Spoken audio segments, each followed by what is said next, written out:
friends, welcome back to my channel. Today's video I am so excited to share with you guys.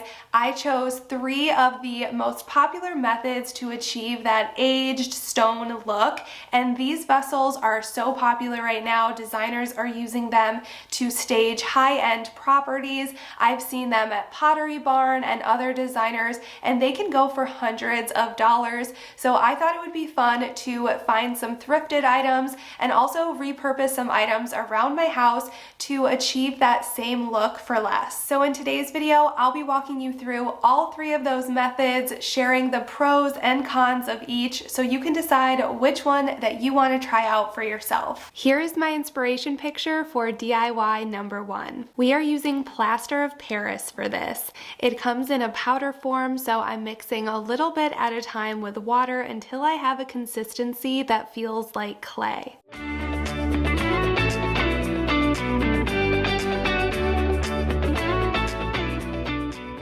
Then I just used my hands to apply it to the glass vase. It really looks and feels like clay, which is why I wanted to use it for this particular DIY.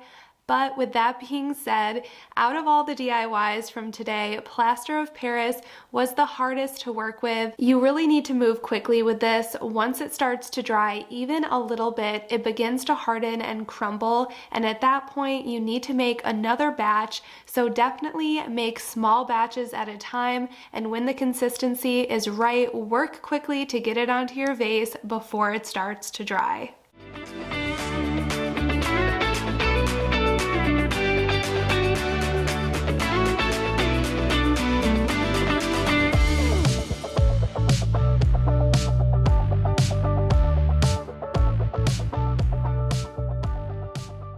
I was able to go in with some warm water on my hands to smooth out the consistency just a little bit, but you are going to have a very textured outcome with this method. For the rim, I used a very thick consistency to mold all the way around. I wanted to have a very defined rim so that it really looked authentic, as if it were made from clay.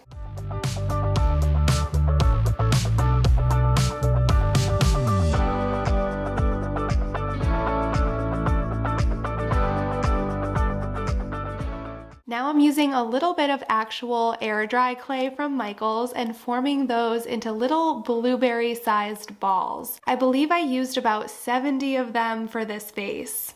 When both the vase and clay balls were dry, I used E6000 to glue them onto the vase in vertical lines going all the way around.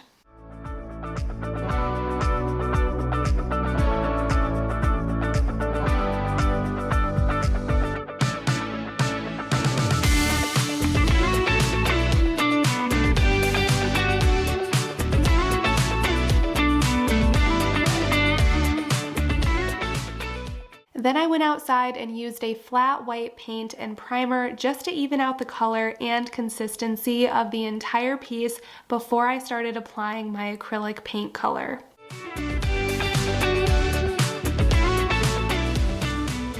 I also lightly sanded and smoothed out the top of the vase just so it was nice and flat.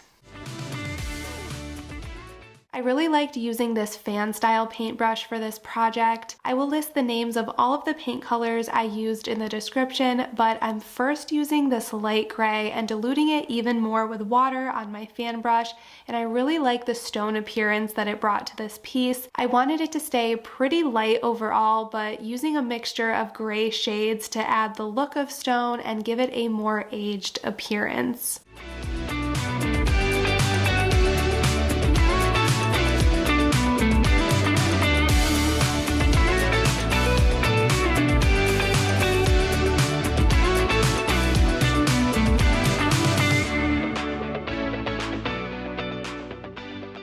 After a layer of light gray was applied all around, I'm going in with a fine-tipped paintbrush with a dark gray color, focusing around the bottom section, where if it was a truly old vase, it would have collected the most dirt and debris. And then finally, lightly using my fan brush, I'll apply a little of that darker color in a few random sections around the vase. I was really happy with how this one turned out. It was the trickiest of all of the mediums I'm going to show you in this video, but if you are up for it, I think the end result made it totally worth the effort. DIY number 2, we are using this heavy plastic faux wood looking planter that I've had in my garage. I'm not into the dark color, so I decided to use cement. That is this gray cement color from Michaels, and we are going to apply it all around to give this planter a stone look. Make sure to wear gloves when working with cement and have a good workstation prepped. I'm using my covered back patio with an old towel draped over a little picnic table. You want to mix the dry cement with water until you have a pretty thick consistency, and it should apply almost like a frosting.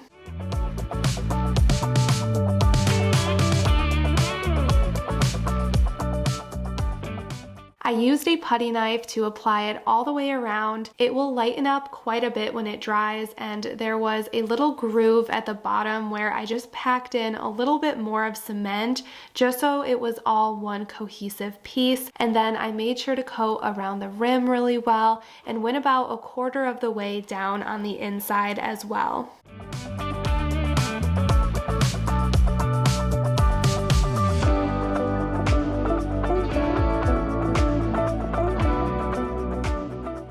As you can see, it lightened up quite a bit, but I wanted it to have even more texture and color variation, so I mixed in a little bit of this pre-mixed grout that we are actually going to use on our next DIY, but I decided to use it here just to give a little more texture, and like I said, I wanted a bit more color variation. I applied this with the same putty knife. I didn't cover up the first layer completely. I left some of that exposed and just worked it in random sections all the way around, and this is what it looks like now that it's dry, and I love how it looks. To really make this look like a stone planter that looked worn and exposed to the elements, I'm taking a little craft moss and putting it in my Ninja blender until we basically have a green moss powder. And then with my sealer, I'm adding the powder all around the bottom of the planter, focusing on the bottom and blending it a little bit up towards the top. This step really takes it to the next level and makes it feel very authentic.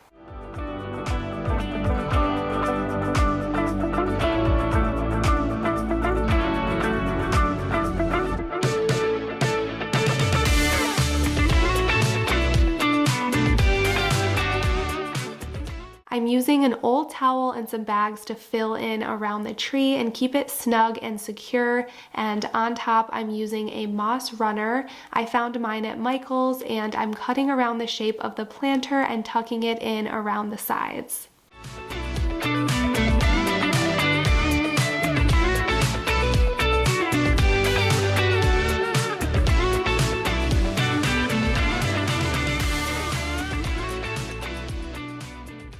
This is one of my favorite ways to give a faux tree a really realistic look inside a planter.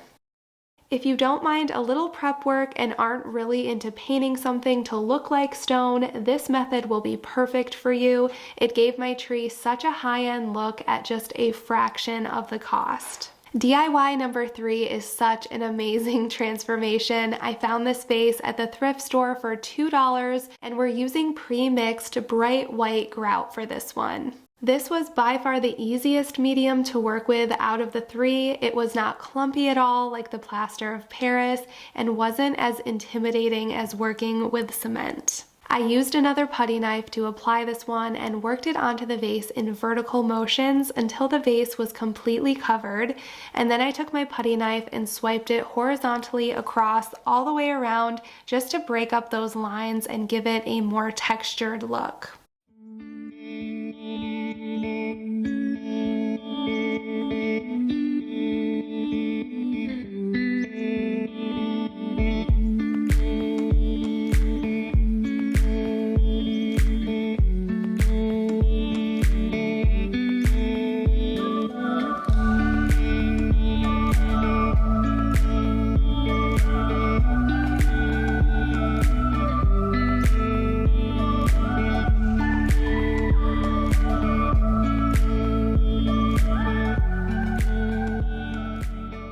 Here's what the Plaster of Paris piece looked like compared to the pre-mixed grout. You can definitely tell the Plaster of Paris piece looks more like clay, and the grout piece has an overall smoother consistency. After the grout dried, I used a crumpled up paper towel and added in a light brown, almost tan acrylic paint. I'm using warm brown tones for this step, starting light and gradually getting darker. There wasn't a real method to applying these. I just wanted to add a lot of warmth, and overall I thought that this looked really pretty. You could definitely stop at this step if you want to, but I wanted mine to look a lot more like stone. So after the browns were added, I'm going in with a very earthy gray color. Again, I will list all of the paint colors in the description that I used for each piece, but I'm adding this to cover up a lot of the white, allowing a lot of those brown shades to show through, which help give it an aged appearance.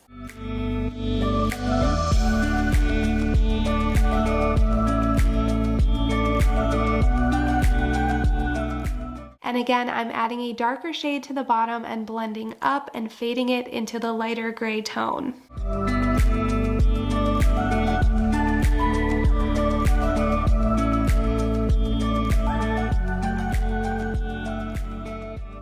When that was dry, I decided to add a little bit of the moss to this one as well. I love how realistic it made these aged vessels look.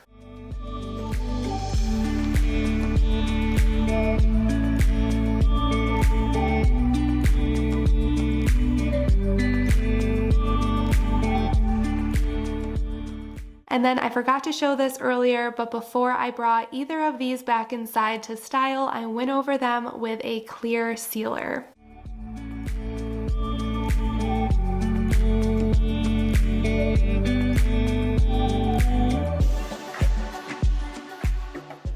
I absolutely loved this transformation. I would say out of the three methods, this one is definitely the most user-friendly. It was so easy to apply and also paint. The grout doesn't flake off after it's dry, and overall this one just really impressed me.